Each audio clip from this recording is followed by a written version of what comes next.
from a age demographic, we've fitness and wellness and health is part of our lifestyle now for a lot of us, and it's modern day culture. So as you get older, you want to serve that market.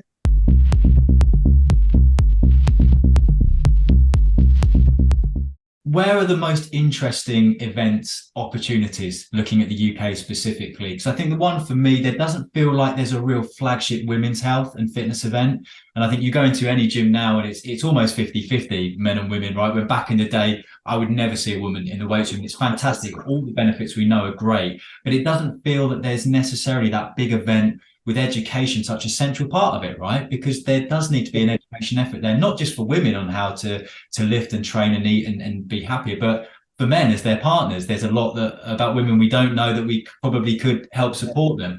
And also, I don't like the term geriatric fitness, but people are living longer, right? So Yeah, massively. Yeah. many people think that hit their 40s, bit of a bad back, can't exercise anymore. Well, you need to be exercising into your 50s, 60s, 70s, 80s. Are these the kind of key or most interesting areas for you, or are there any others you think that's a place I want to be putting on an event right now? Yeah, I might have a few ideas that you've alluded to, but yeah, exactly. No, but if I've said hugely the female component of events at the moment, it's always been like it's male dominated predominantly, and yes, the fitness industry, or fitness, health, and wellness industry, probably as a wider term, has got more males in it. Um, However, like I'm a massive advocate from a female health point of view. Like, well, I don't know if you know the guys at the Well HQ, like Baz and those guys, normalizing female health. Um, a lot of us either live with women, have women in our life, everything like that, and having like daughters. For me, we ran the PerformX Summit last September, and I got Baz to come and speak through mutual contact, and it was a bit of it was genuinely an eye opener and a what are we doing moment. And you realize as a male, you haven't got a clue what females go through. And you can try and say it, but until you dig deeper and the terminology, saying females have a period every month. Like it's almost like the mums used to deal with the girls, the dads deal with the boys. And there was a number of males in there that are dads that we had a total eye opener. And actually, it's when you get spoken to about, well, if you go to an event with your daughter, for instance, and she comes on a period and she's like, she can't be open with you. There was a ridiculous stat of like 90% of girls will not go to tournaments with their dads again because the dad doesn't understand what they have to do. Um, so that hit really hard. But and I've worked closely with Baz for like the last 6 months. I made it a focus of PerformX that female health should be there. And yet, I think it's great, people like Davina McCall talking more about menopause, and it once again gives a greater awareness. But once again, like normalizing these things, male testosterone, health really in a lot of ways. So yeah, going back to niches, there's a fair few that could be zoned in on and have fantastic um attendances, content. Do you feel there's quite a lot And of demographics that are radically underserved right now in terms of events and education as an extension of that? yeah, I think like talking about I guess, aging and longevity, like I've been listening more, and I've got a bias here, but the Peter Attia book, Outlive. I don't know if you've seen that. But Yeah. when you look at that and like get into your 40s and things like that, suddenly life's in a different mindset. And, actually, I'm now going, right, VO2 or like strength, those are a couple of the components he really focuses in on. Now, actually, they lead to like, does that help your cognitive health and, your physical health? Falls he talks about, isn't it, from actually the strength and concentric, eccentric. And all of these components, actually, I think people have got more of an interest in, I was with a guy last week and he's like, his dad's 70 and he said, but he looks about 50. How he's got a full head of hair, but he does his exercise every morning. And people that have met, I think we're probably and I say we, I'm probably older than you, but like from a age demographic, we've fitness and wellness and health is part of our lifestyle now for a lot of us, and it's modern day culture. So as you get older, you want to serve that market. So I think definitely like there's huge opportunities for different markets. People that I speak to my mum who's 80, she hasn't got a clue about nutrition. Like back in the day, my dad had diabetes. Like unfortunately, died through part of that and what came with it. And I'm there going, if I'd have known what I know now about nutrition, would it have been different? And there's all those sorts of things that I think health and wellness are just massive opportunities. With technology coming in as well, right? When I again Yeah, first going to the gym, you'd maybe make a note of some weight you lifted, sets and reps, and now each night I'm getting my heart rate variability reading and how can I perform today? And that's not going to slow down. In fact, it's going to become more accessible as our parents' generation get these trackers and we move more towards a preventative healthcare system rather than reactive. I mean, yeah, this area is only going to get bigger. And I think what's exciting from an events and an educational point of view is these people begin to find out a little bit about it. They're going to have an enormous thirst for more information. And where are they going to get it from? Because at the moment you can go online, but it's very, very hard to separate the wheat from the chaff. And what can you yeah. trust? I think And that that's been a big, yeah, that's a big thing for me actually that I've probably not mentioned is one of the things with say PerformX or anything moving forward, there's so much online that how do people have a clue who is the trusted, respected, credible people for different components of health and fitness and wellness?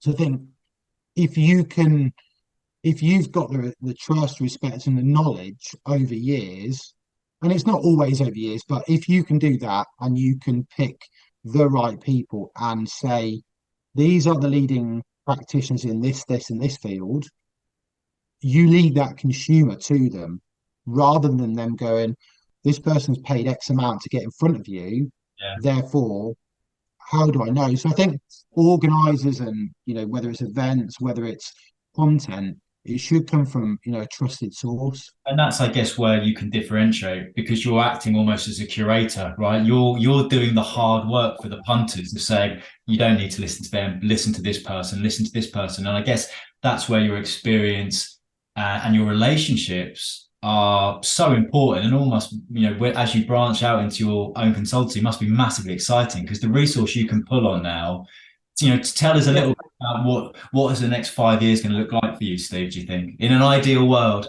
So, for me, like I said, running events, I love that part, but actually, I'm not the operational side to it. So the physical, the floor plans, that's Phil. I've worked side by side for like 20 years, and we're a good partnership in that sense because I'm the typical go and speak to clients and not be attention to detail really in a lot of ways. You don't get But excited by the latest version of a floor plan then. not really, no. I'd rather be like for me, but it goes back to those like brands, the partnerships. When I left BodyPower, it was very much does anyone care?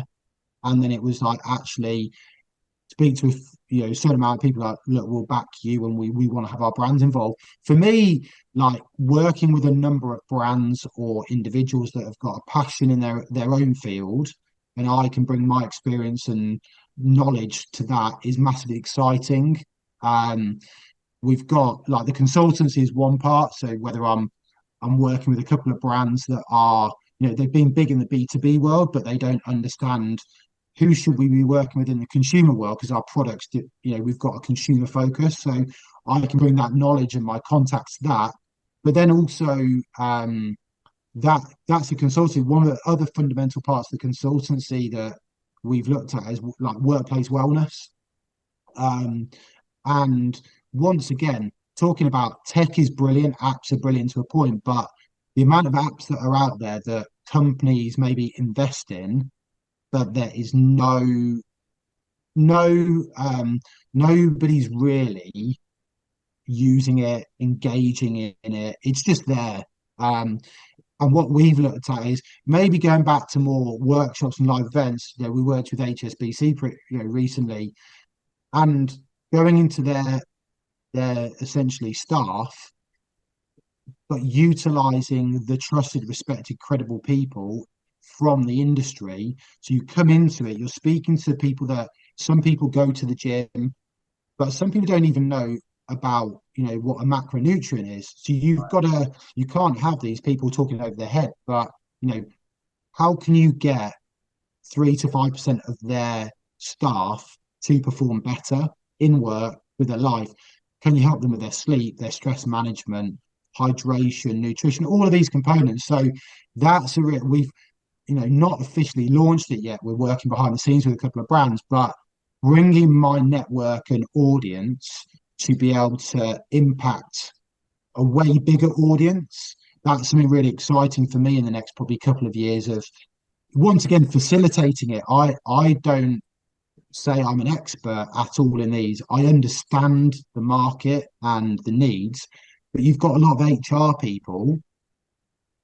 They know they have a wellness budget maybe, but how do they know who to go to, where to go to, what to do to actually have an impact on the business? It's So really yeah, you're saying that as well, because you hear about the wellness in work initiatives so often, but it still sometimes feel I'm on the outside, so I might be entirely wrong, but it's almost treated a little bit more of a box ticking exercise. It's we need to do it rather than how we actually empowering our employees to make those small but quite significant changes to how they live, work, rest, recover. And it feels like there might be a little bit of a disconnect at the moment between some of the things that are in place, but actually the practicality and the benefits that employers will see.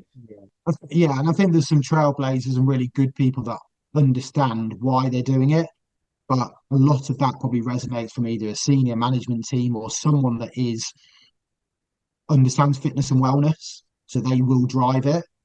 Unfortunately, I guess and that's the beauty of having, I guess, the consultancy and being able to go in and consult and strategically speak to HR directors, whether it's a small company, whether it's a larger company, and what are they trying to do? How are they engaging their staff?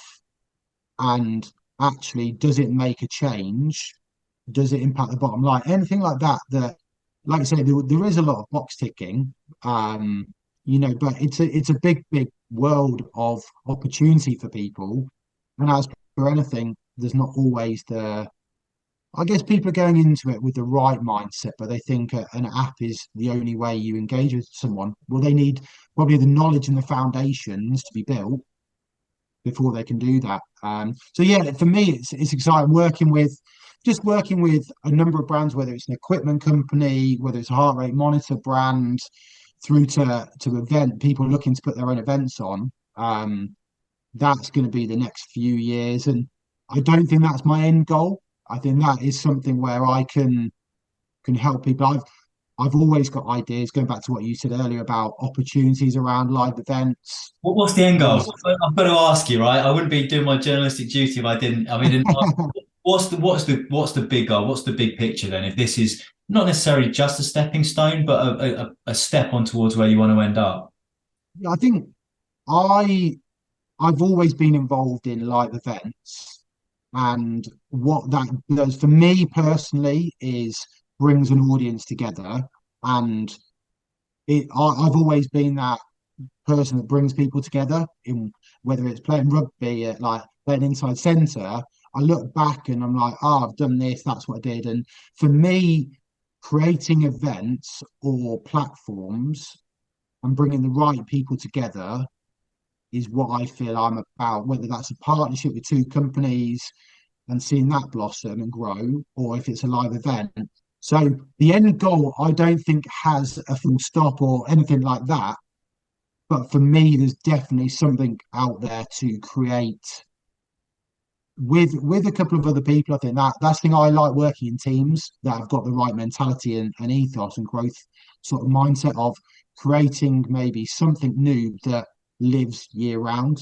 And ultimately, it helps people get better. I think being when you're part of I guess the fitness, the health, the wellness industry, you're helping people's lives. And that might sound a bit philosophical, but I think you do. And yeah, there's always commercial elements to it. But if you've got a genuine reason, then yeah, there's opportunities definitely. You're a couple of years on from Body Power, running your own businesses now. How does the pressure compare? We know the height of making sure that event was absolutely nailed. You're keeping the consumers happy, your team happy, the exhibitors happy. What was that pressure like, and how does it compare to being out on your own now? You should probably have my wife answer that one. Yeah, it's totally different. We had an investor or have an investor for PerformX, which is great. But for me, like going out on my own, there's the pressure is huge. And I think I've had to really lean on other people that in my sort of closer circle. And I don't think it's one of the things that it's a concept I can't say too much about, but that peer-to-peer um like network, everyone has to do it very individually. And I feel as though going through sort of the experience of going, right, I've got to set up on my own, I want to do this. The pressure is massive, whether it be, financial, whether it be, is this going to work? Like, and for me, like one of my weaknesses is trying to do something, and I care about what people are going to think sometimes. And I've had to learn that it can't always be perfect. And actually, if you're doing something, do it to your best knowledge, your best degree, and I genuinely think things work out. So yeah, there's a massive amount of pressure, and that leads to like most entrepreneurs and people with businesses, whether it's finding the money or, sleepless nights, stress, anything like that, it's there. But I've got this thing like you'll look back and you'll be like, I had to go through that to get to this. Yeah. And if it's just there and given, is that as enjoyable? It's very much process. And once again, that's slightly philosophical, but I do think like the lessons I've learned over the years, not just at Body Power, but with how to deal with people if you've got, a really unhappy client, anything like that. All of those elements are lessons that you can bring out at the right time. And ultimately, a lot of it comes down to if you're a decent human. Like, if you're decent and, you can speak to people and be honest, then you get a lot of help. And I think that's something probably you have to create your own networks. A lot of the time, that's like life anyway. But it would be good to have a bit more of a peer-to-peer um, network where you can bounce. I'm going through this challenge, someone's been through it, and those are sort of some of my thinkings and ways of what could be coming sort of over the next couple of years, because I think that is an experience I've been through that others want, and looking at new startups coming in, even if they've got a load of investment, they don't, I've got a couple of clients now, they don't know the right people or they don't know the industry. They've Right. got a product or a concept, but how they're going through growth challenges, spending money. But what I want to do is be able to sort of guide them and put them in the right direction. So you should speak to this person because they know this, this, and this, and really, yeah, helping people. But there's a commercial model to it as well.